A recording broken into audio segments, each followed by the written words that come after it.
박근혜 대통령의 법정 대리인이죠. 김평우 변호사의 태도가 지금 큰 논란입니다. 여러분이 발언들을 한번 듣고 판단해 보세요. 어제 열린 그 16차 변론 재판정에서 나온 발언들인데요. 강일원 재판관은 국회 쪽이 질문하고 끝낸 걸 뭐가 부족하다고 한술 더 뜨나 법관이 아니라 국회 수석 대변인이다. 이정미 재판장도 문제가 있다. 자신의 퇴임에 맞춰서 재판을 과속으로 진행하는 거야말로 국정불안으로 국민들을 몰고 가는 거다. 국회 소추위원장하고 한 편을 먹고 뛰는 것 같다. 헌재가 약한 여자 편을 안 들고 국회 편을 들었다. 역사에 없는 섞어찌개 탄핵 소추다. 국회의원들이 야쿠자냐? 예, 등등등등. 헌법재판은 이게 중계나 녹음이 안 되기 때문에 제가 지금 대신 읽어드렸습니다만 이런 발언들을 김평우 변호사 혼자서 1시간 30분 동안이나 했습니다. 대한민국 최고의 사법재판정에서 나온 발언들이란 게 잘 믿기지가 않는데요. 이게 변론일까요? 막말일까요? 일선 법조인들은 어떻게 봤을까요? 헌법재판소 연구관을 지낸 분이세요. 노희변 변호사 연결을 해보겠습니다. 노 변호사님 안녕하세요. 네, 안녕하세요. 제가 헌법재판 판정 이 내려지는 법정을 잘 몰라서 그런 건지 모르겠습니다만 원래 이런 발언들이 나오는 곳입니까? 도저히 납득할 수 없는 비상식적인 발언이라고 생각됩니다. 지금까지 헌법재판소의 재판 과정에서 이런 발언이 나왔던 적은 단 한 번도 없었고요. 예. 헌법재판의 권위와 공정성을 심각하게 훼손하고 당 심판의 결론에 대해서 정치적으로 비판할 여지를 남겨두는 그런 아주 납득하기 어려운 그런 언행이 아니었나 싶습니다. 예. 제가 위에 읽어드린 것 외에도 많은 발언들이 나왔잖아요. 1시간 반 동안. 그중에서 노 변호사님 개인적으로 가장 기억에 남는 발언이 있다면 어떤 겁니까? 우선 주심 재판관이 강일원 재판관에 대해서 법관이 아니다. 법관 아니다. 국회의 어떤 수석 대변인이다라고 한 표현들은요. 정당한 변론이라기보다는 정치적 선동과 유사한 그런 발언이라고 생각합니다. 네. 궁금한 게요. 바로 그 부분이요. 그러니까 강일원 헌법재판관이 국회 측 소추위원회 질문이 다 끝났는데 조금 더 추가 질문을 한 거예요. 네. 이걸 두고선 지금 당신이 국회 수석 대리인이냐 왜 끝낸 질문에다가 한술 더 뜨냐 지금 이렇게 된 거거든요. 근데 재판관이 추가 질문하면 안 되는 겁니까 원래? 아닙니다. 재판은 재판관이 진행을 하는 거고요. 당연히 당사자의 신문이 끝난 뒤에 재판관은 당연히 본인이 궁금한 사항에 대해서 질문을 할 수 있는 것이 당연한 겁니다. 그건 이미 법에도 규정이 되어 있고요. 예. 그걸 모르지 않을 텐데 김평우 변호사도. 왜 다 끝낸 질문에다 추가 질문하냐? 대리인이냐? 이런 말이 어떻게 나올 수 있었을까요? 김평우 변호사가 그걸 모르고 그런 질문을 한 것 같지는 않고요. 일부러 그동안에 강일원 주심 재판관에 대해서 대리인들 입장에서 대통령 입장에서 일부 섭섭한 점이 있었는지는 모르겠습니다만 이건 거의 인신공격에 가까운 상식적으로 좀 납득하기 어려운 아주 막말에 가까운 그런 말이 아닌가 싶습니다. 섞어찌개 탄핵소추다. 헌재가 약한 여자 편, 그러니까 박근혜 대통령 말하는 거겠죠. 약한 여자 편을 안 들고 국회 편 들고 있다. 이런 발언들도 이게 변론이라고 볼 수 있는 겁니까? 정당한 변론의 범위를 넘어섰다고 봅니다.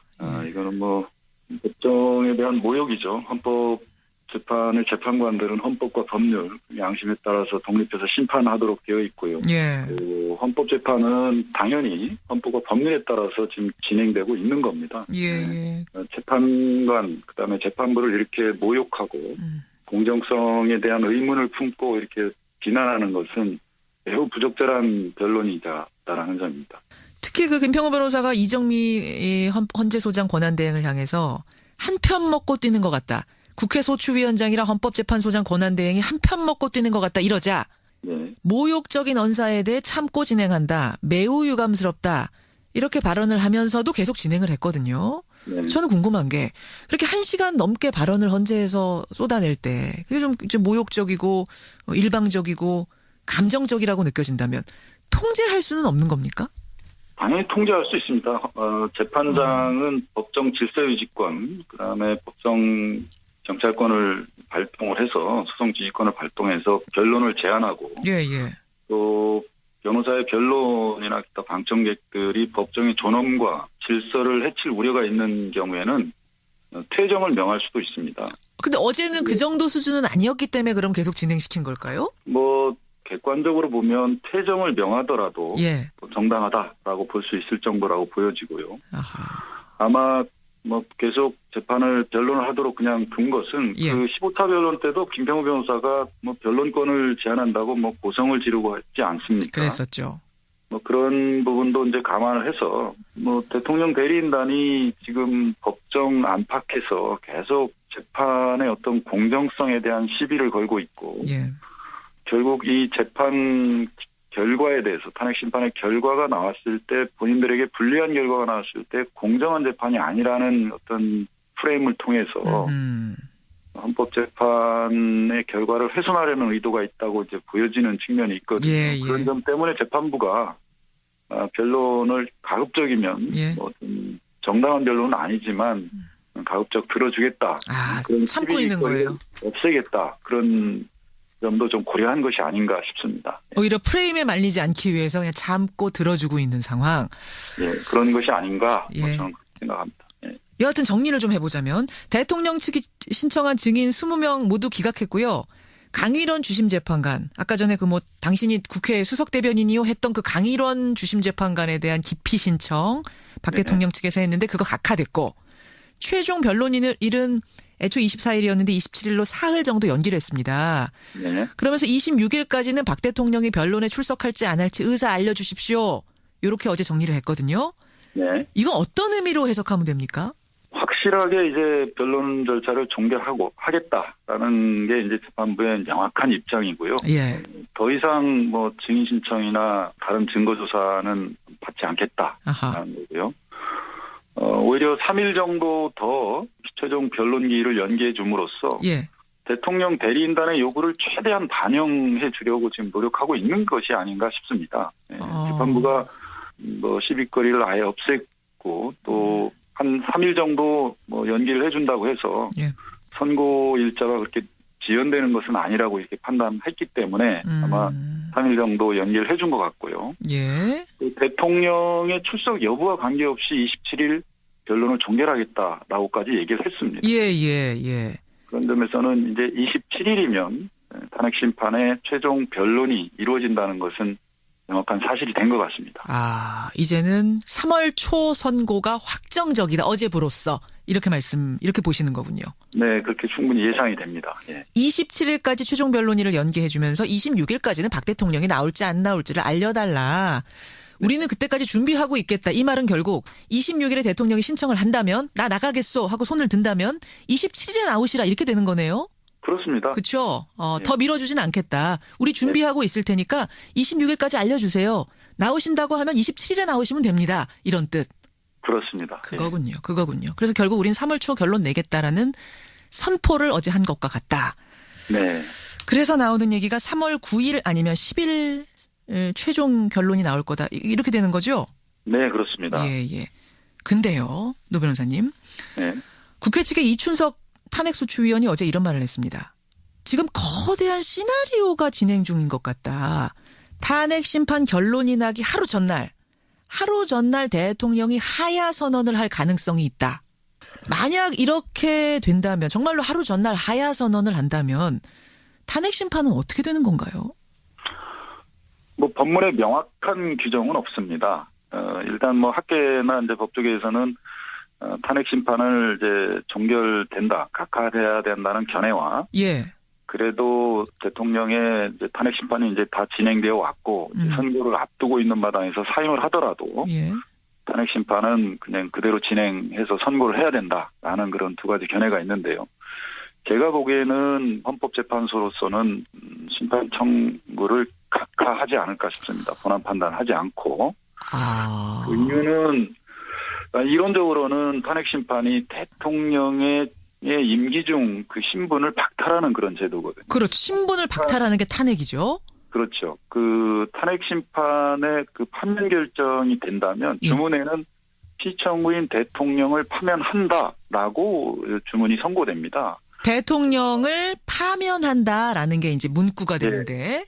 근데 파면할 대상이 지금 없어졌다는.